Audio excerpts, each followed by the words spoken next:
وأشهد أن محمدا عبده ورسوله لا نبي بعد. قال الله تعالى في القرآن الكريم: أعوذ بالله السميع العليم من الشيطان الرجيم. بسم الله الرحمن الرحيم. يا أيها الذين آمنوا اتقوا الله حق تقاته ولا تموتن إلا وأنتم مسلمون.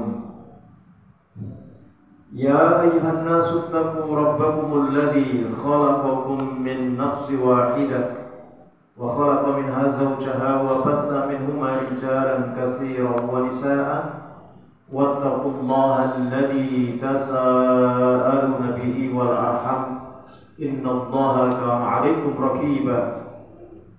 يا أيها الذين آمنوا اتقوا الله وقولوا قولا سديدا يصلح لكم أعمالكم ويغفر لكم ذنوبكم ومن يطع الله ورسوله فقد فاز فوزا عظيما. أما بعد فإن أصدق الحديث كتاب الله وخير الهدي هدي محمد صلى الله عليه وسلم وشر الأمور محدثاتها وكل محدثة بدعة وكل بدعة ضلالة وكل ضلالة في النار.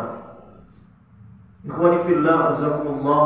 Alhamdulillah, hari ini Allah Ta'ala masih memberikan kesempatan kepada kita untuk hadir dalam sebuah majlis. Dengan hadirnya kita dalam majlis seperti ini, maka sungguhnya Allah Ta'ala akan berikan satu hidayah taufiknya. Sementara orang yang mendapatkan hidayah, sungguh Allah Ta'ala akan berikan sebuah kemudahan di dunia, jalan yang menuju surga.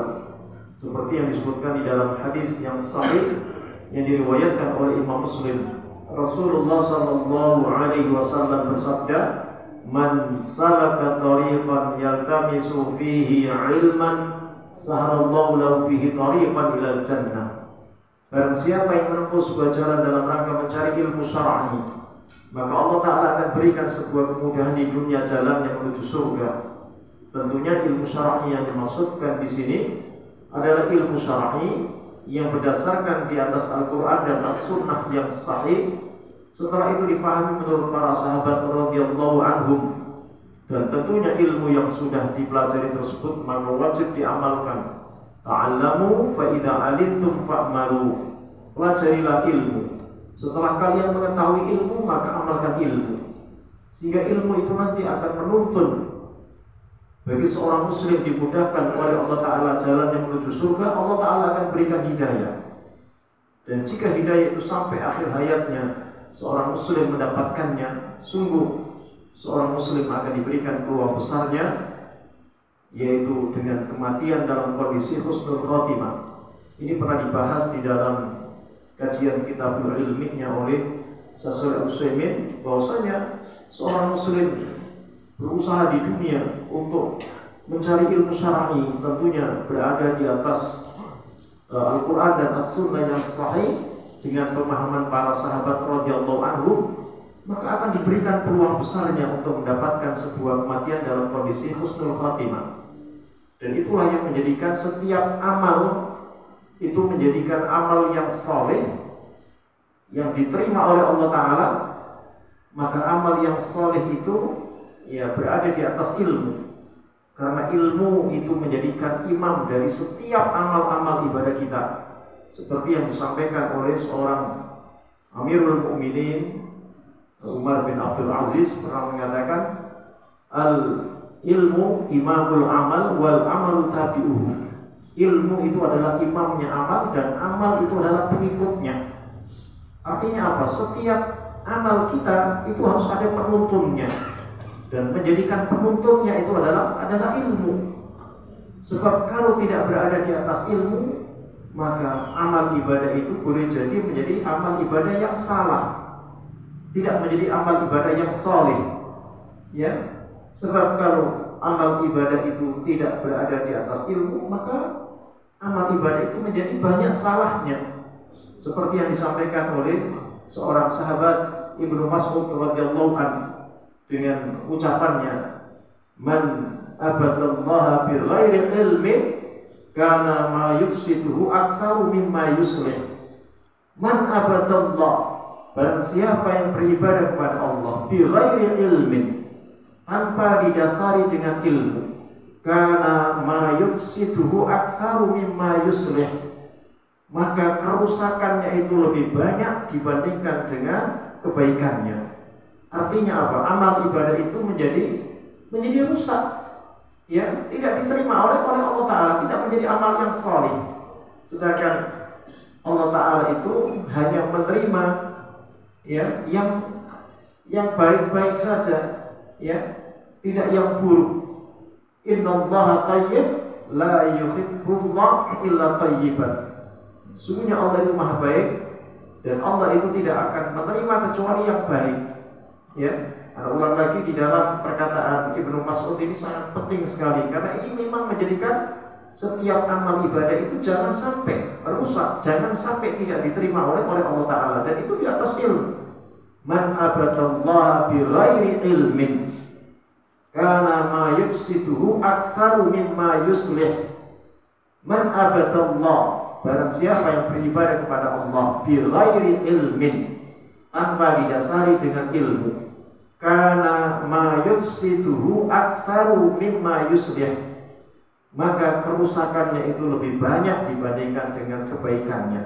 Artinya apa? Amal ibadah itu tidak mendatangkan kebaikan sama sekali, ya, justru amal ibadah itu menjadi rusak dan tidak diterima oleh Allah Ta'ala, karena Allah Ta'ala itu maha baik dan Allah Ta'ala itu hanya menerima yang baik-baik saja, ya. Ikhwani fillah, azakumullah.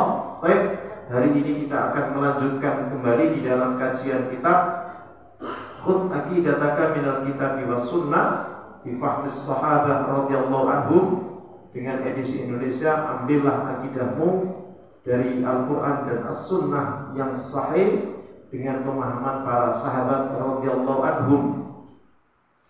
Dan kalau nggak salah, waktu itu belum selesai ana sampaikan di dalam bahasan pertanyaan yang keempat, itu halaman 12 akhi, ya, yaitu dalam pertanyaan, haruskah kita beribadah kepada Allah dengan rasa takut, khauf, dan harapan roja? Ya, ini sudah ana sampaikan penjelasan tentang apa itu khauf, apa itu roja, ya. Maka ada satu lagi yang memang di sini tidak disebutkan oleh Syekh Jamil Zainul, tapi ada dalam kajian beberapa kitab para ulama, maka disebutkan satu lagi di dalam pilar ibadah, yaitu di dalam rukun ibadah. Maka yang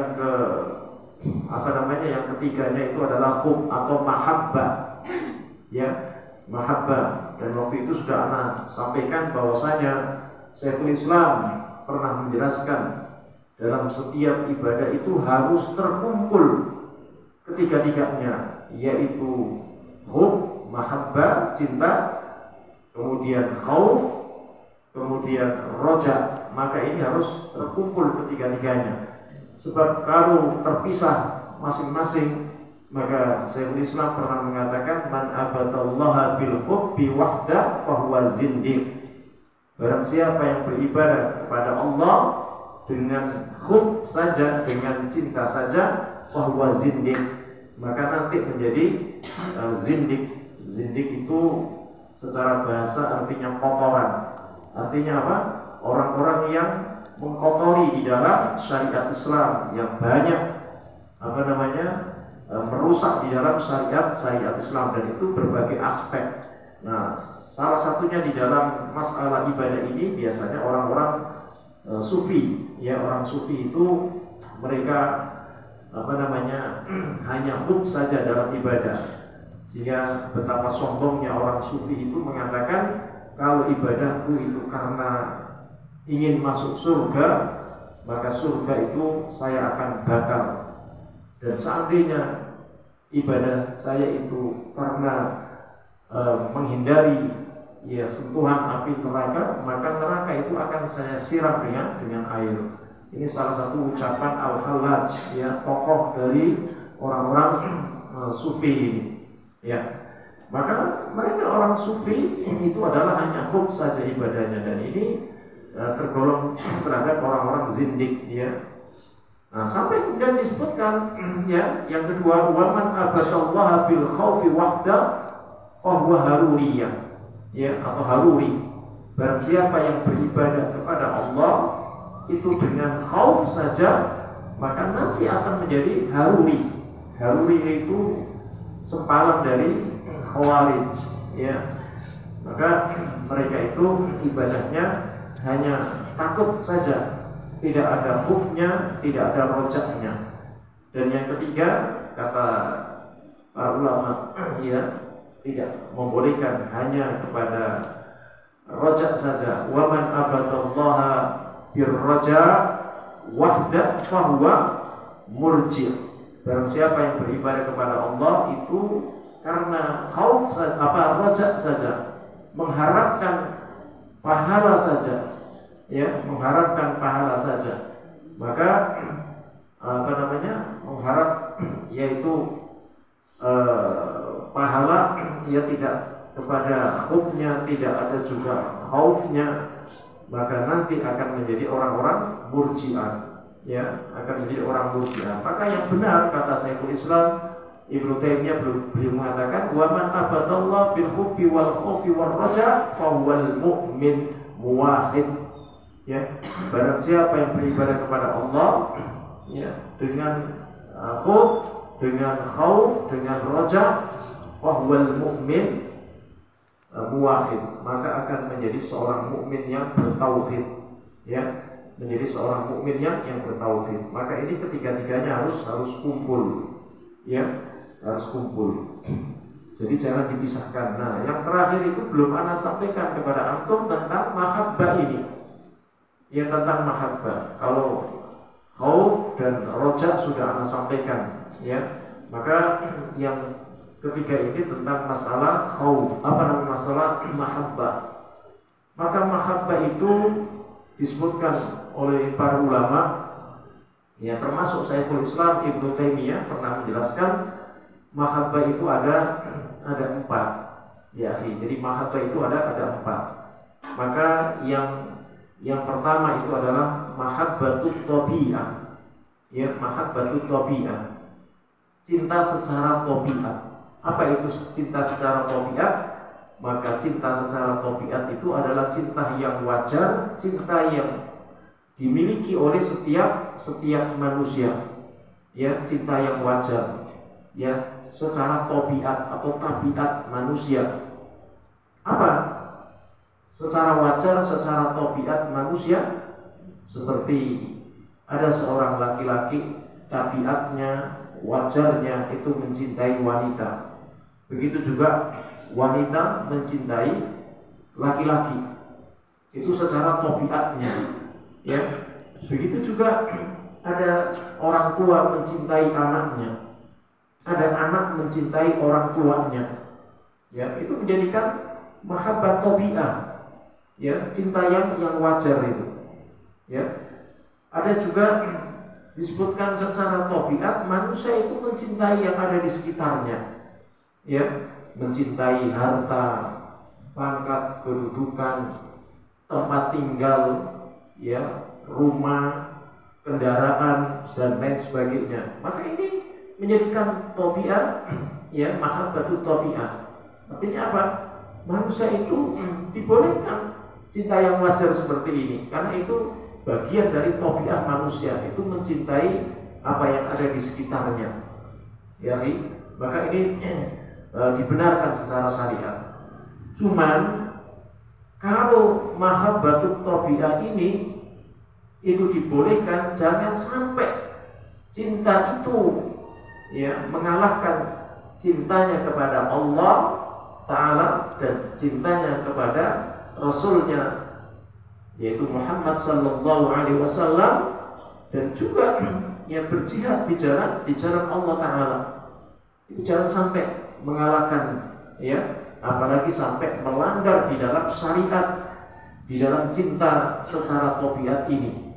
Mengalahkan saja tidak dibolehkan, ya.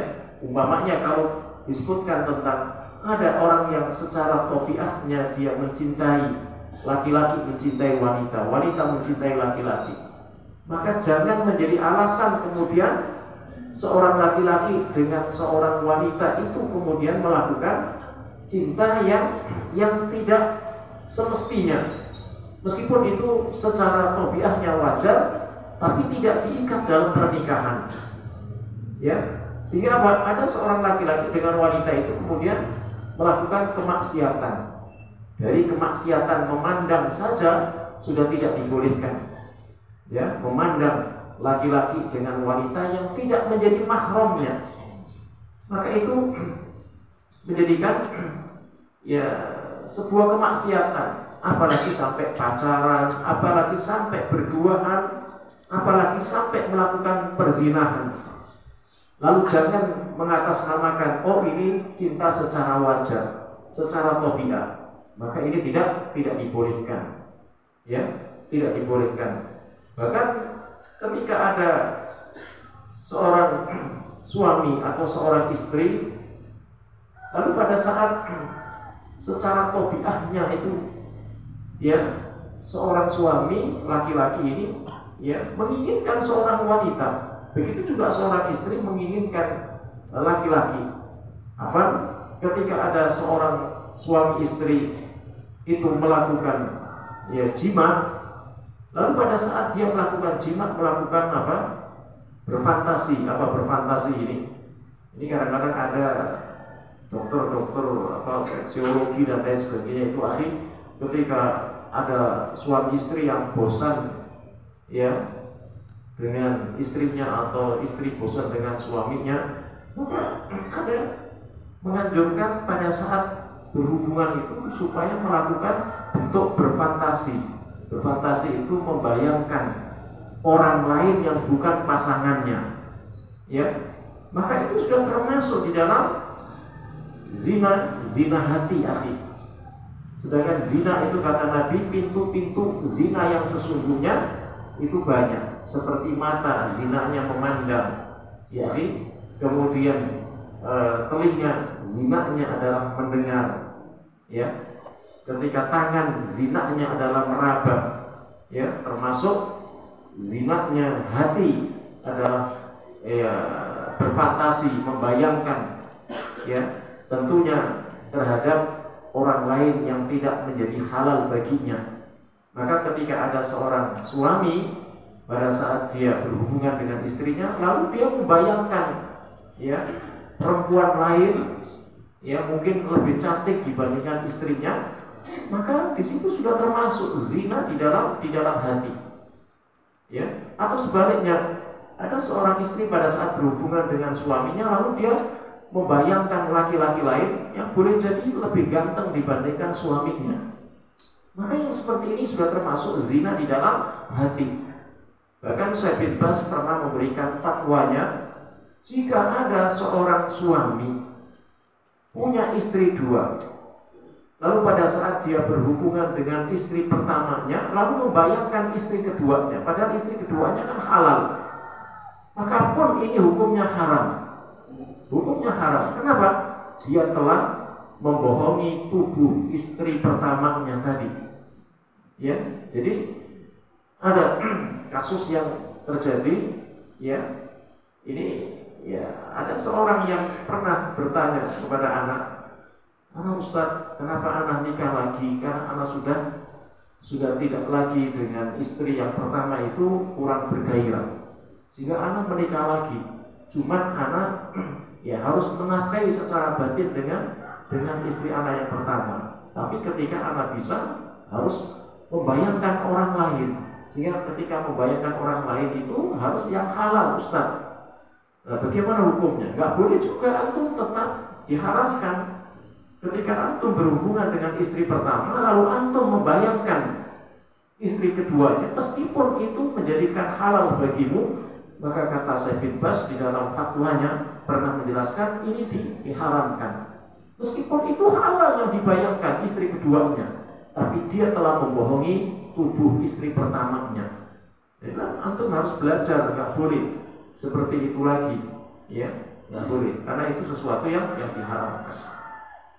Nah, ada orang yang mahabbah secara tabiat, Maka ini tidak dibolehkan kalau sampai mengalahkan cintanya itu kepada Allah dan Rasulnya.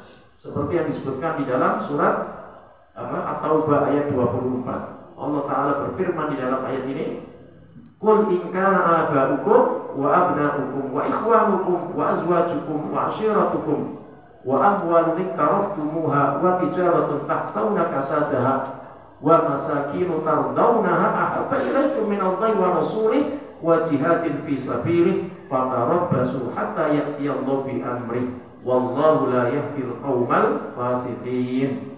Surat At-Taubah ayat 24 akhir.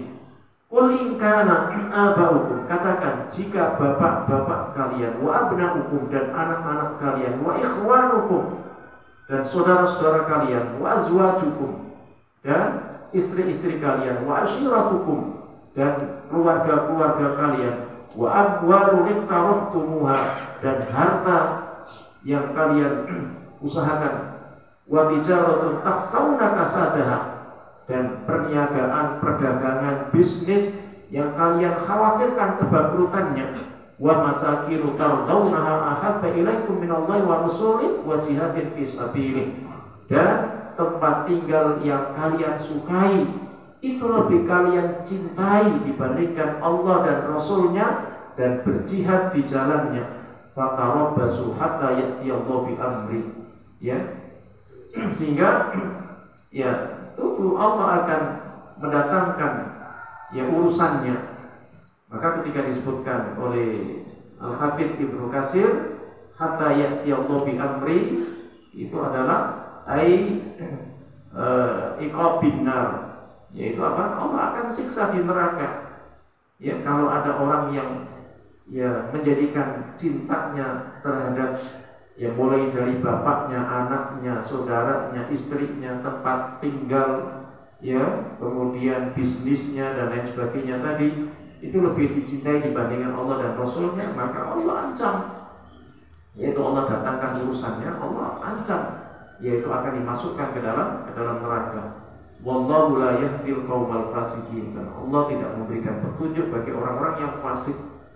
Jadi meskipun kita ini dibolehkan secara syariat, maka jangan sampai mengalahkan cinta itu kepada Allah Ta'ala dan juga cinta kepada Rasulullah SAW dan cinta terhadap berjihad di jalannya, termasuk jihad kalau dalam penjelasan Al-Alama Ibnu Qayyim Al-Jauziyah termasuk di dalam jihadun nafsi, jihad melawan hawa nafsu itu adalah dengan mencari ilmu seperti ini akhi. Setelah mencari ilmu, kata Al-Alama Ibnu Qayyim, maka mengamalkan ilmu. Setelah mengamalkan ilmu, maka mendakwahkan ilmu. Baru yang keempat adalah menjadikan sabar ya pada saat mencari ilmu, mengamalkan ilmu dan mendakwahkan ilmu. Itu harus sabar.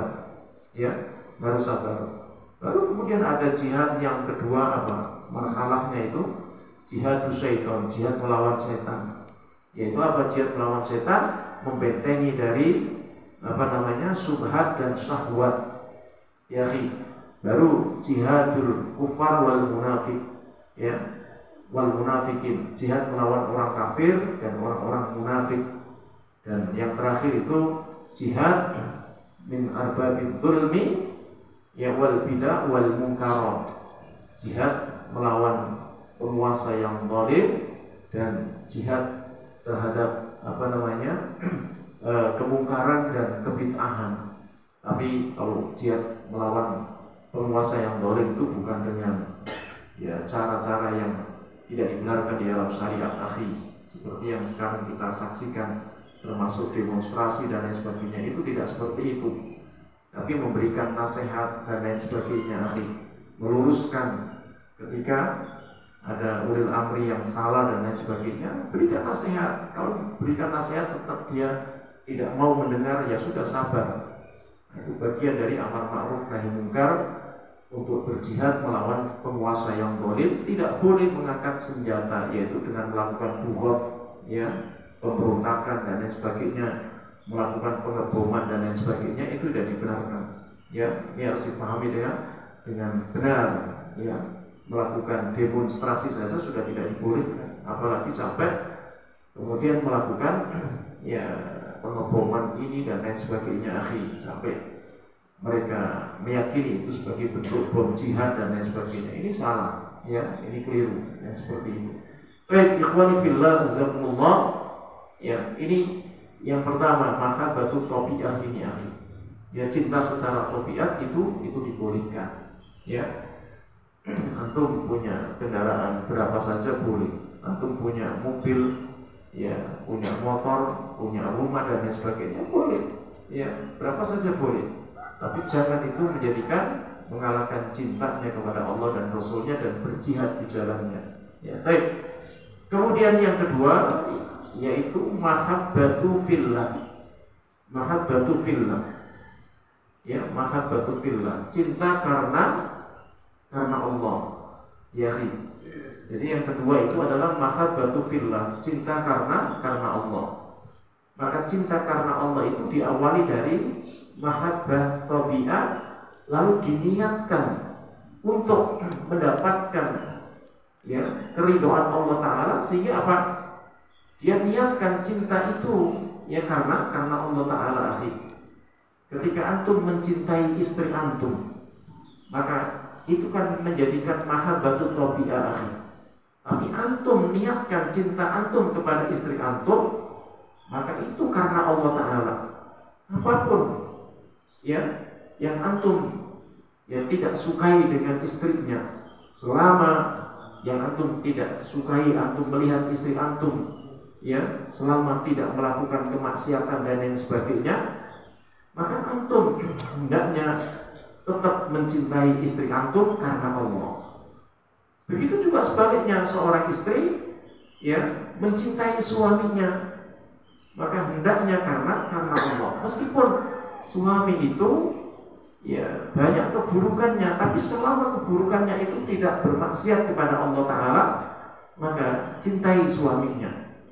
Termasuk ketika suami saya ini miskin umpamanya, ya duitnya nggak banyak dan lain sebagainya, ya wajahnya juga pas-pasan, nggak ada duitnya lagi umpamanya begitu, maka cintai suaminya itu karena Allah Ta'ala. Insya Allah Ta'ala itu menjadikan sebuah ibadah dan menghasilkan pahala, hati, ya, bukti itu akan menghasilkan pahala. Karena itulah bagian dari cinta karena Allah Ta'ala. Ya, itu nanti sampai di akhirat kelak, orang yang cintanya karena Allah Ta'ala akan pertemukan nanti. Ya, oleh Allah Ta'ala nanti akan dipertemukan kembali. Seandainya keduanya ditakdirkan masuk ke dalam surga, nah, keduanya akan dipertemukan. Ini pernah dibahas oleh Al-Alama Ibnu Qayyim Al-Jauziyah di dalam kitab Hadil Arwah ila Alamil Arfah. Ya, ketika ada seseorang ya di dunia itu mencintai karena Allah, ya, dan pada saat dia berpisah pun karena Allah, ya, maka Allah akan pertemukan nanti di akhirat. Ya, akan dipertemukan di akhirat. Namanya ada seorang suami mencintai istrinya karena Allah, berpisah pun juga karena Allah. Artinya berpisahnya umpamanya karena meninggal salah satunya. Maka kelak Allah Ta'ala akan pertemukan nanti, seandainya keduanya itu ditakdirkan masuk ke dalam surga. Ya, kan disebutkan kata Al-Alama Ibnu Qayyim Al-Jauziyah, surga itu mempunyai tingkatan, sampai disebutkan dalam hadis yang sahih ada 100 tingkatan di dalam surga itu. Maka di antara tingkatan-tingkatan itu ya tidak bisa mengunjungi kecuali yang di atas tingkatannya bisa mengunjungi yang di bawah. Tapi yang di bawah tidak bisa mengunjungi yang di atas, kata Al-Alama Ibnu Qayyim Al-Jauziyah. Kecuali orang-orang yang pada saat di dunia itu saling mencintai karena Allah Ta'ala, maka yang di bawah bisa mengunjungi yang di atas. Ya, bisa mengunjungi yang di atas. Maka ketika ada suami istri di dunia itu mencintai karena Allah Ta'ala, Allah takdirkan. Ya, Allah takdirkan masuk surga. Tapi surganya ini beda di dalam tingkatannya. Tapi ketika dia mencintai karena Allah Ta'ala, ya, maka nanti Allah Ta'ala akan pertemukan dengan saling bisa ketemuan terus, ya. Artinya apa? Bisa disatukan nanti seperti itu.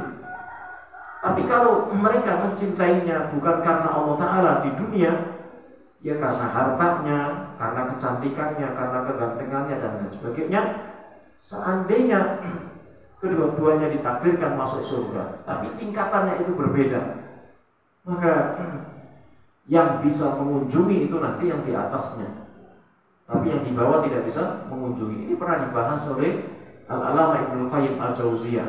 Makanya disebutkan di dalam sebuah hadis yang sahih riwayat Imam Bukhari dan Muslim, ya, ketika ada 7 golongan yang masuk mendapatkan perlindungan pada saat itu, pada saat di akhirat itu akhir. Tidak ada perlindungan kecuali 7 golongan. Kan salah satunya disebutkan apa? Wa rajulani tahabba fillah ijtama'a alaihi wa tafarraqa alaihi. Ada 2 orang yang saling mencintai karena Allah. Ya, dia bertemu karena Allah Ta'ala.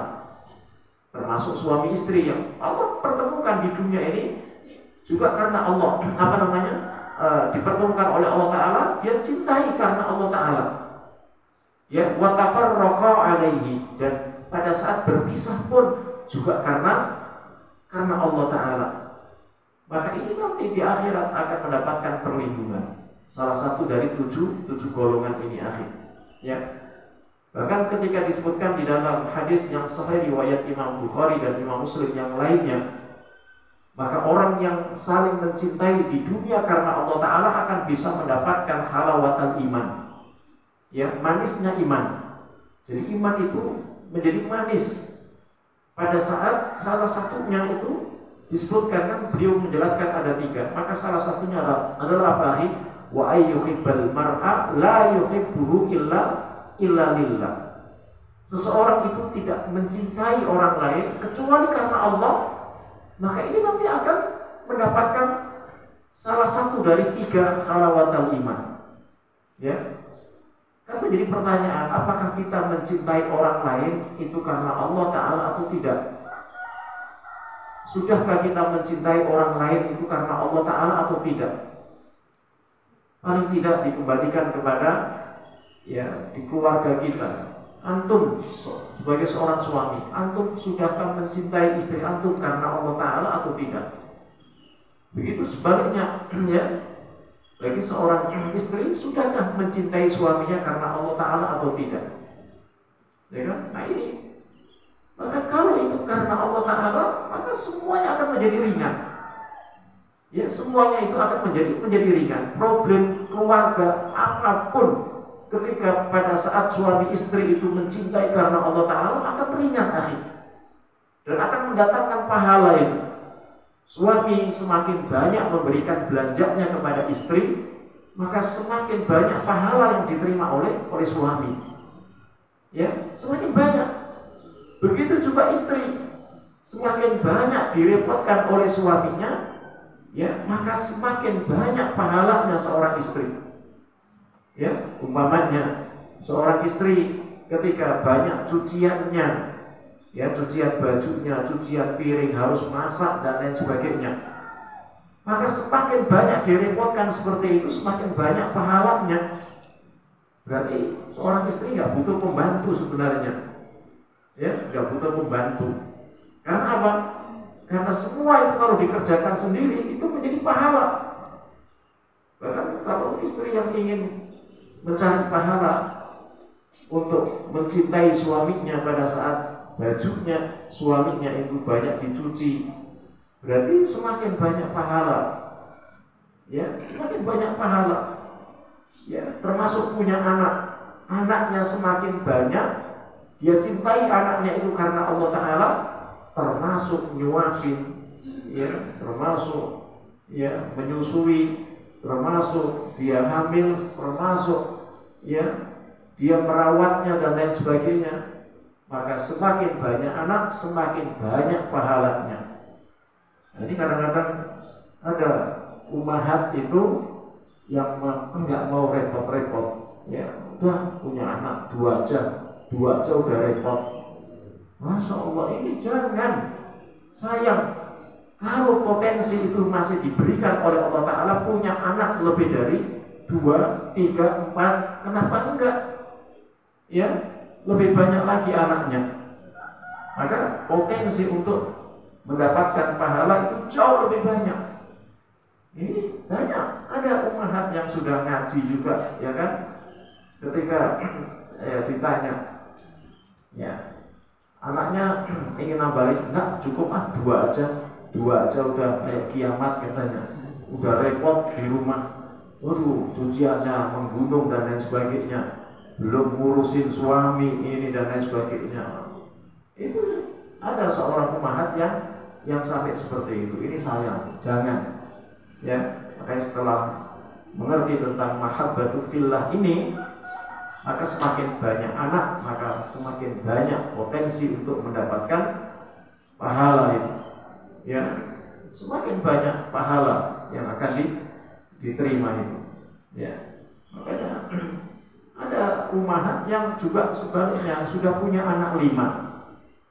Itu suaminya malah yang nggak mau, udah repot memberikan makannya ini, gaji nggak cukup ini, nanti kalau anaknya 5 gimana, nambah lagi 6, ya belum lagi nyekolahin, apalagi sekolah di ma'had mahal, ya kan, nanti gimana ini, nggak cukup dan lain sebagainya. Sehingga ketika istrinya menginginkan nambah anak lagi, suaminya mencegahnya, nggak cukup 5 aja, ini sudah kelewatan, ini kuotanya sudah penuh ini.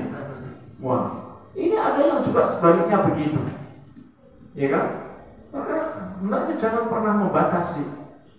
Semakin banyak anak, paling tidak semakin banyak pahala yang akan diterima oleh suami istri. Ya, direpotkan suaminya mencari nafkahnya untuk membesarkan anak, menyekolahkan anak. Begitu juga seorang istri, ya pada saat mulai dari hamilnya sampai menyusui, sampai merawatnya, ya, maka itu menjadi pahala. Makanya al-um madrasatul ula. Nah, kan ada hadis yang menjelaskan bahwasanya seorang ibu itu adalah madrasah yang pertama dan madrasah yang paling utama untuk mendidik anak. Di situ adalah ladang untuk mendapatkan pahala yang begitu banyak. Sayang kalau tidak punya anak yang banyak, ya kan? Makanya anak punya punya kisah ketika ada seorang kiai di tempat anak itu, ada seorang kiai yang dulunya seorang kiai ini belum mengenal sunnah, bahkan masih dalam kesesatan, kegelapan di atas pemahaman sufi pada saat itu sampai yang menuding-nuding ya Wahabi dan lain sebagainya. Dan pada saat itu sampai pada akhirnya Allah Ta'ala berikan hidayah, ketemu dengan seorang ulama ini ulama sunnah, sampai kemudian seorang kiai ini Allah berikan hidayah melalui seorang ulama ini, akhirnya mengenal sunnah. Lalu pada saat dia mengenal sunnah, dia meninggalkan seluruh apa yang menjadi kesesatannya itu tadi. Dan beliau kemudian ya melakukan apa nih ya bagi seorang ummahat ini, wal qaul wal amal wal hal, selalu mengingat Allah Ta'ala dalam setiap keadaan, dengan lisannya, dengan hatinya, dengan amalnya, dan dengan keadaannya, yaitu dengan kondisi akhlaknya. Lalu kemudian yang keempat kata Al-Allamah Ibnu Qayyim Al-Jauziyah, isaru mahadu ala mahabib inda talabatil hawa, yaitu mengutamakan cinta kepada Allah Ta'ala dibandingkan cinta kepada yang lainnya. Ya, mengutamakan cinta kepada Allah Ta'ala dibandingkan cinta kepada yang selainnya. Ya, inda ghalabatil hawa, lalu dia mampu mengalahkan hawa nafsunya. Ya, lalu dia mampu mengalahkan hawa nafsunya. Artinya apa? Mengalahkan hawa nafsunya dalam rangka mencintai Allah Ta'ala akhi, dibandingkan cinta kepada yang lainnya. Ya, ini masih ada waktunya, Ustaz. Dikit lagi, udahan waktu. Sebenarnya ya waktu suruh sholat, kalau kehilangan sholat suruh itu kan, sholat suruh kan nggak wajib, taklim ini wajib sebenarnya, ya kan? Ya cuman kalau itu sudah diiniin ya nggak apa-apa. Mungkin satu ini anak ini yang keempat ini. Jadi mengutamakan cinta kepada Allah dibandingkan cinta kepada selainnya. Inda ghalabatil hawa. Lalu pada saat itu dia mampu mengalahkan hawa nafsunya.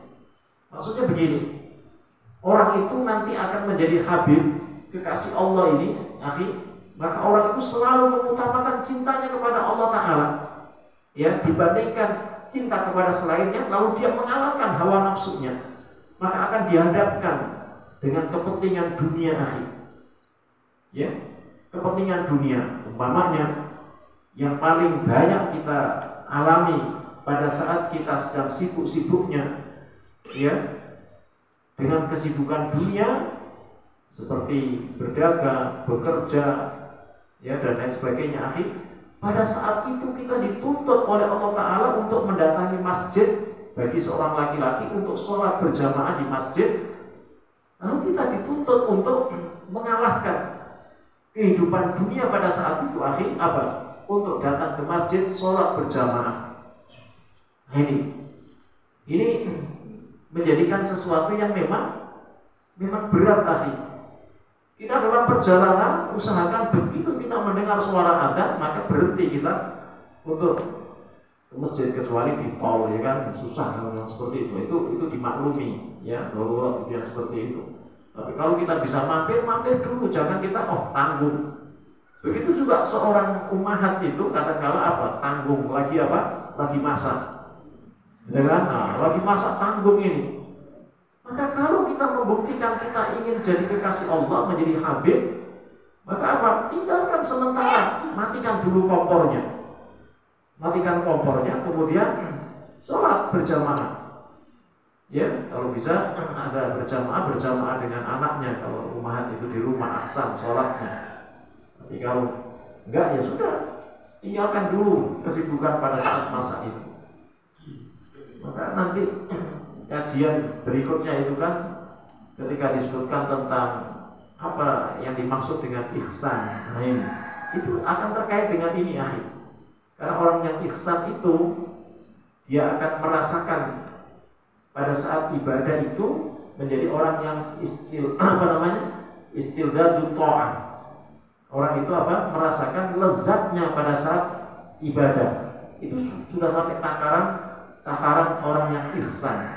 Ihsan itu kan ibadah apa? Al-ihsan, ya, disebutkan di sini apa? Dalam hadis yang sahih riwayat Imam Muslim, anta budallah ka'annaka tarahu fa illam takun tarahu fa innahu yarak. Ibadah itu adalah ihsan itu adalah engkau beribadah kepada Allah seolah-olah engkau melihatnya. Jika engkau tidak melihatnya, maka sungguhnya Allah melihatmu. Maka orang itu mendapatkan apa? Istildadut ta'ah. Ya, kelezatan pada saat dia taat kepada Allah Ta'ala. Ya, maka kalau kita ini sudah membiasakan mengutamakan cinta kepada Allah Ta'ala, pada saat kita melakukan ketaatan, maka itu akan mendapatkan kenikmatan. Bukan sebaliknya. Pada saat melakukan kemaksiatan mendapatkan kenikmatan, tidak, akhi. Maka kita akan mendapatkan kesengsaraan, ya, kegelisahan pada saat melakukan kemaksiatan. Ini bedanya, kata Al-Allamah Ibnu Qayyim Al-Jauziyah, ketika ada seseorang yang selalu membiasakan cintanya kepada Allah Ta'ala, lalu dia kalahkan dunia sementara pada saat itu untuk menuju kecintaan kepada Allah Ta'ala, maka orang itu nanti terbiasa mendapatkan istildadut ta'ah, kelezatan pada saat orang itu taat kepada Allah Ta'ala. Coba itu nanti buktikan ini, akhi. Ya, itu akan mendapatkan kelezatan, lezat sekali, akhi. Ya, salah satu contohnya umpamanya ada suami istri ini, karena anak sering isi kajian ini dengan kafaratul majlis. Subhanallah. Sallallahu alaihi wasallam wa akhiru da'wana alhamdulillahi rabbil alamin. Assalamualaikum warahmatullahi wabarakatuh.